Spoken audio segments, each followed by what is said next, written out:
नमस्कार, जय जय राम, जय सिया राम। मेरे प्यारे सभी दर्शकों, आज की इस वीडियो में शिव भक्त लड़की की एक इतना दर्द भरी मैं कहानी लेकर के आया हूँ कि जिसको सुन करके आपके आंखों से आंसू छलक पड़ेंगे। इसलिए आप इस वीडियो के अंत तक अवश्य ही बने रहेंगे। यदि आप भगवान शिव के भक्त हों, भगवान शिव को गुरु मानते हो, तो अवश्य आप इस वीडियो के अंत तक बने ही रहेंगे। मैं पूरा विश्वास के साथ कह सकता हूँ कि यदि आप भगवान शिव की यह पवित्र कथा को यदि आप सुनते हैं तथा दूसरों को सुनाते हैं तो आपके जीवन में बहुत कुछ ऐसे नए बदलाव भी हो सकते हैं। तो बस देरी किस चीज़ की है, चलिए ना इस भगवान शिव की जो भक्त लड़की है उसकी दर्द भरी वाक्य को हम लोग बिना देरी किए शुरू ही कर देते हैं।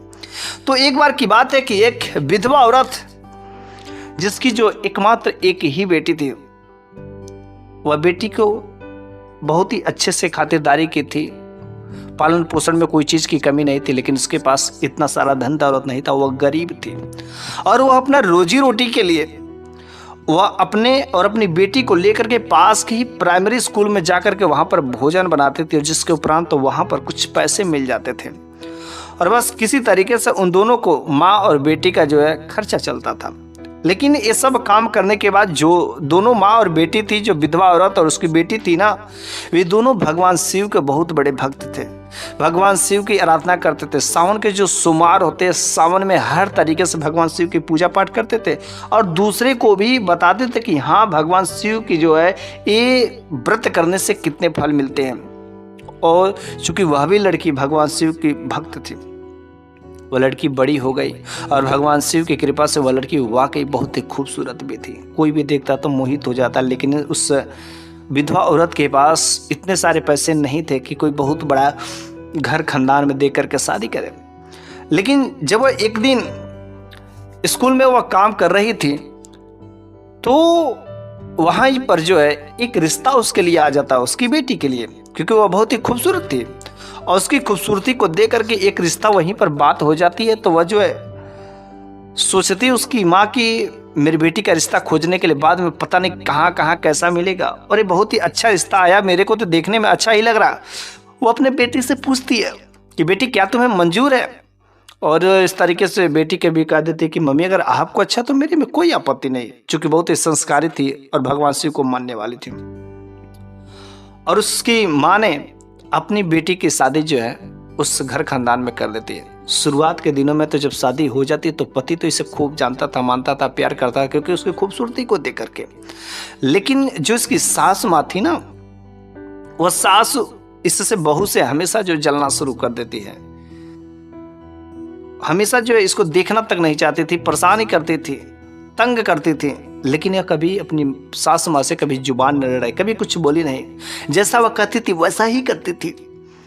लेकिन उस गांव में जितने भी लोग थे ना, कोई भी भगवान की किसी प्रकार की कोई भक्ति भाव से नहीं जानता था। और जब उस घर में जाती है तो वहां पर भी ठीक वैसा, जो सास माँ थी ये सब बिल्कुल ही नहीं जानती। उसका जो पति था उसको भी नहीं पता ये सब चीजें, भगवान की भक्ति भाव क्या करना, भगवान शिव की जो आराधना कैसे करते, किसी को कुछ भी नहीं पता रहता। उस गांव में जो है कहीं पर पानी की सुविधा नहीं थी। इस वजह से पानी के लिए लोग जो है गांव से कुछ दूरी पर जो है एक कुआं था और वहां से लोग उस कुएं से पानी निकाल करके लाते थे। कुछ लोग के आर्थिक स्थिति ठीक रहती थी तो वे लोग जो है अपने घर पर एक नौकर रखा करते थे और वह नौकर कुछ पैसे लेकर के उन लोगों को दिन में 2 बार 3 बार जो उस कुएं से पानी भर करके ला करके दे देता था। और इसके भी घर सास माँ ने एक जो नौकर रखी थी और वो नौकर जो दिन में 2 बार 3 बार पानी ला करके दे देता था। लेकिन जब खाना बनाने के बाद जब इसको फुर्सत मिलता था तो फिर से वह जो है भगवान शिव की आराधना में, भगवान शिव की पूजा पाठ करने में वह जो है लग जाती थी। इस सास माँ जब इस चीज़ को देखती थी तो बहुत ही बुरा लगता था। वो कहती करे देखो इसके पास इतना समय है कि फालतू का समय पता नहीं क्या क्या करती, कुछ समझ नहीं आता। ये क्या करती, झूठ में व्यर्थ का काम करती। वो अपने सास माँ को कभी समझाती है कि माँ जी आप भी ये काम किया करिए, भगवान शिव की आराधना करिए, भगवान शिव की आराधना करने से हमारे सारे के सारे कष्ट खत्म हो जाते हैं। लेकिन सास माँ को कुछ समझ नहीं आता और वह तो समझती कि व्यर्थ का काम करती है, झूठ मूठ का काम, दिखावा काम करती है।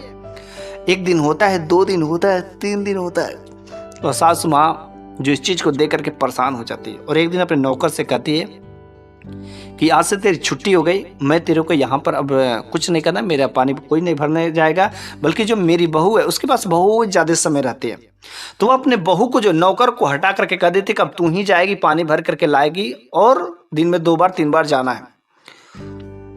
बेचारी उस बहू का, जो भगवान शिव की प्रार्थना करती थी, पूजा पाठ करती थी, उसको देखा नहीं जाता। और फिर वो उसी समय में, सुबह के समय में, दोपहर के समय में, शाम के समय में, खाना, घर का सारे काम काज करने के बाद वह पानी भर करके लाती थी। काफ़ी थक जाती थी, लेकिन इसके बावजूद भी वो थोड़ा बहुत समय जरूर निकाल लेती थी ताकि भगवान शिव की पूजा पाठ कर सके, भगवान शिव की कृपा कर सके, भगवान शिव की आराधना कर सके।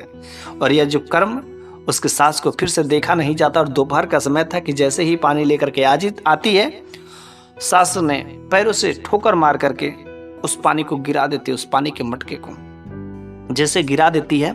गिराने के बाद तुरंत अपने बहू को कहते कि जा तू फिर से पानी लेके आ, क्योंकि पानी तो गिर गया।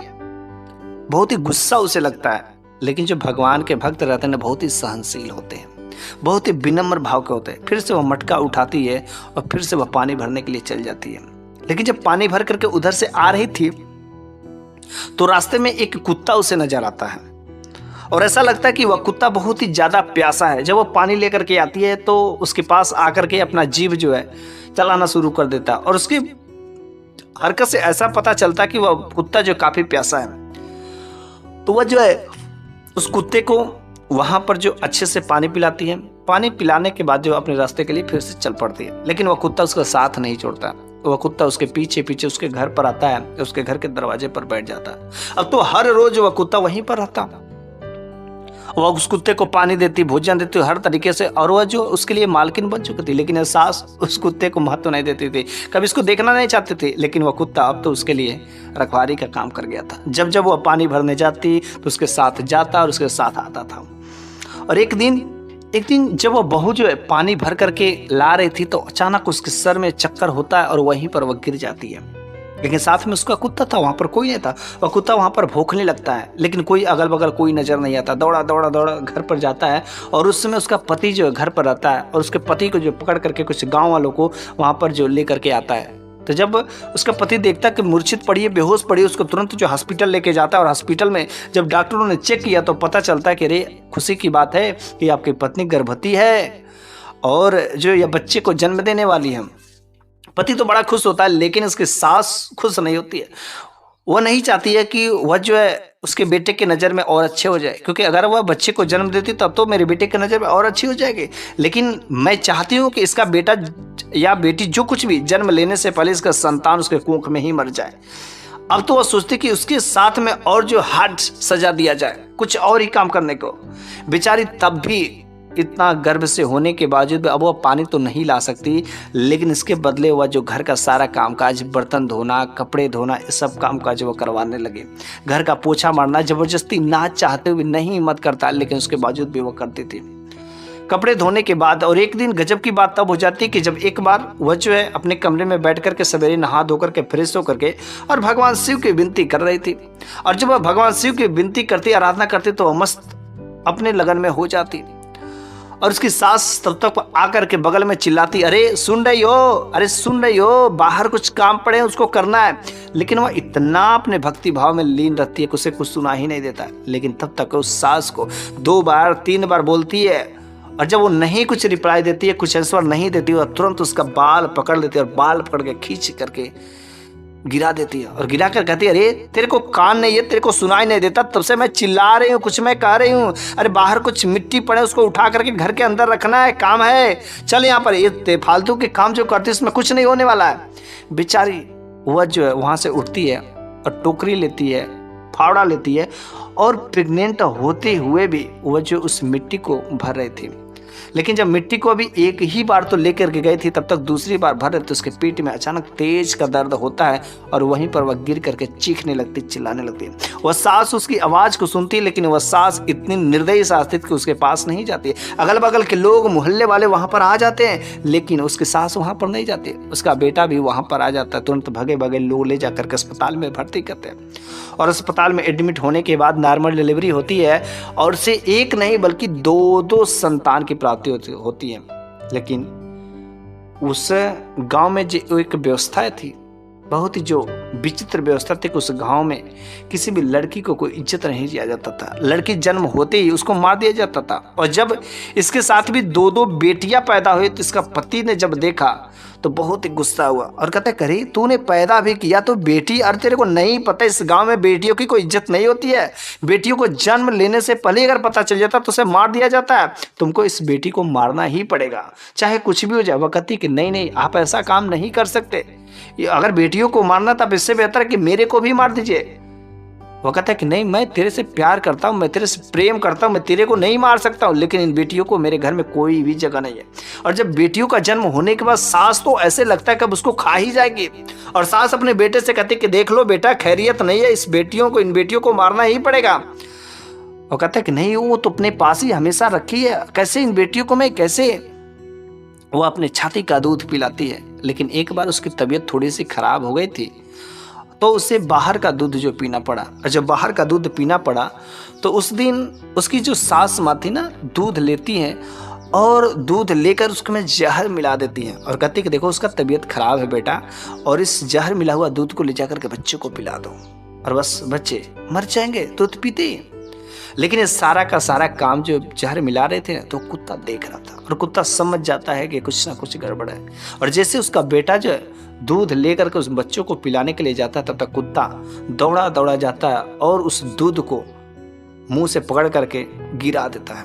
और जैसे गिरा देता है तो वह सास माँ उस कुत्ते पर इतना क्रोधित होती, करे एक कुत्ता पाल कर रखे, देख देख, अरे इन बच्चों को दूध भी नहीं नसीब करने देगा। एक कुत्ता देखो कितना जो है, इसके कितना मन बढ़ गया कि दूध तक गिरा दिया। लेकिन वह समझ नहीं पाती है क्या करे कुत्ते ने क्यों किया। ऐसे कई बार जो कोशिशें करते उन बच्चों को मारने को, लेकिन जो है वह हर बार जो कुत्ता या किसी कारण से असफल हो जाते थे दोनों, और माँ और बेटे। लेकिन एक बार गजब की बात तब हो जाती है कि एक बार वह जो अपने ही कमरे में दोनों के दोनों बच्चों को सुला करके और जो भगवान शिव की आराधना में, भगवान शिव की पूजा पाठ करने में मगन हो गए। और जब मगन हो जाते इधर जो है बच्चे जो है दोनों रोना शुरू कर देते हैं। और जब दोनों रोना शुरू कर देते तो वह इतना मसरूफ हो गए थे कि उसे समझ ही नहीं आता, सुनाई नहीं देता कि मेरे बच्चे रो रहे हैं। ये दोनों के दोनों बच्चियां रो रही हैं, लेकिन तब तक उसकी सास देखती, करे इसको कुछ सुनाई नहीं दे रहा है। और आज यही वक्त है, ये तो अपने में लगी हुई है। और वो अपने बेटे को बुलाते तुरंत उस बेटे को और अपने उन दोनों बच्चे को लेकर के वहाँ से 9-2-11 हो जाती जंगल की तरफ, और सोचती कि जंगल में छोड़ देंगे, कोई जंगली पशु या इसे मार करके फेंक दिया जाएगा। वह बेटा और माँ उन दोनों के दोनों बच्चियों को लेकर के वह जंगल की तरफ जो चल पड़ते हैं। लेकिन यह सारा का सारा कुत्ता नज़ारा देख रहा था। वह कुत्ता बार बार भौंकता है, लेकिन उसे सुनाई ही नहीं देता।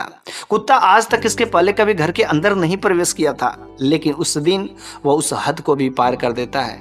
और वह जो है कुत्ता उस घर के अंदर जो उसके कमरे में जाता है, उसके कमरे में जाकर के वहाँ पर भौंकता है, लेकिन तो भी उसे सुनाई नहीं देता है। उसे समझ नहीं आता कि हाँ मेरे अगल बगल में कोई चिल्ला रहा है। फिर कुत्ता हैरान हो जाता है, जब उसे सुनाई नहीं देता है तो उसका जो दुपट्टा रहता है, उसका जो कपड़े रहते हैं उसको पकड़ करके खींचता है।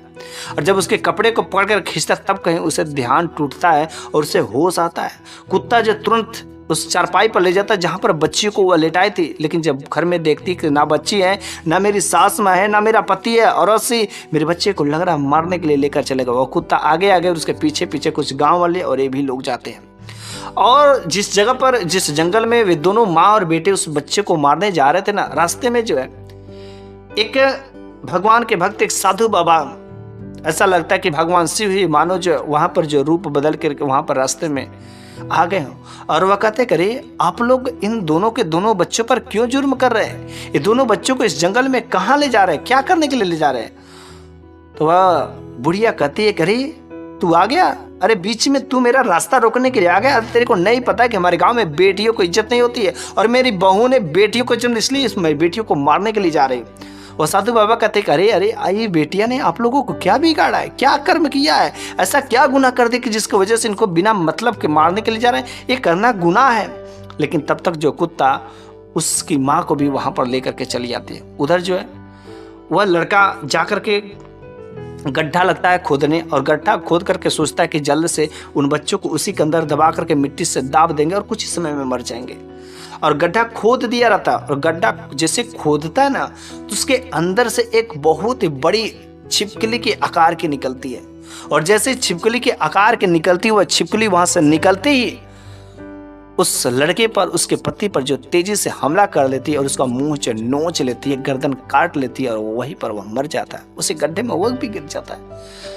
उसको मारने के बाद वह छिपकली जो है, वह छिपकली नुमा जो जानवर है, तब तो उसकी सास माँ के ऊपर आक्रमण करता है, लेकिन तब तक को वहां पर कुत्ता और वो साधु बाबा और उस बच्ची की माँ, उसकी बहू वहां पर पहुंच जाती है। साधु बाबा तुरंत उस छिपकली को रोक देते, कहते करे भगवान के भेजे गए दूत, तू बंद कर, रहने दे, शायद अब इसको सबक मिल गया होगा कि हाँ इन बेटियों को मारने से क्या होता है।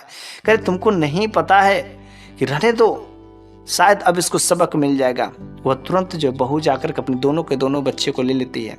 और जैसे ही ये सारा का सारा नज़ारा देखने के बाद तब तक वहां पर गांव वाले भी पहुंच जाते हैं और गांव वाले भी ये सारे के सारे दृश्य देख करके हैरान हो जाते हैं। वे साधु बाबा तब जाकर के वहां पर कहते हैं कि आखिर ये जो आप लोग छोटी छोटी जो बच्चियां जन्म लेती है, जन्म लेते ही मार देती है। खुद आप सोचिए, अगर ये बच्चियां नहीं रहेंगी तो आप का किससे शादी करेंगे, कौन विवाह करेगा, और ये आपका समाज कैसे चलेगा।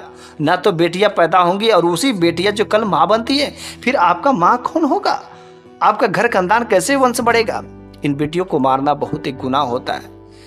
भगवान ने जो कुछ भी अंदर जो है बना करके रचा रहता, कोई देखता नहीं है। अगर बेटा आया तो भी भगवान की कृपा से, बेटी है तो भी भगवान की कृपा से।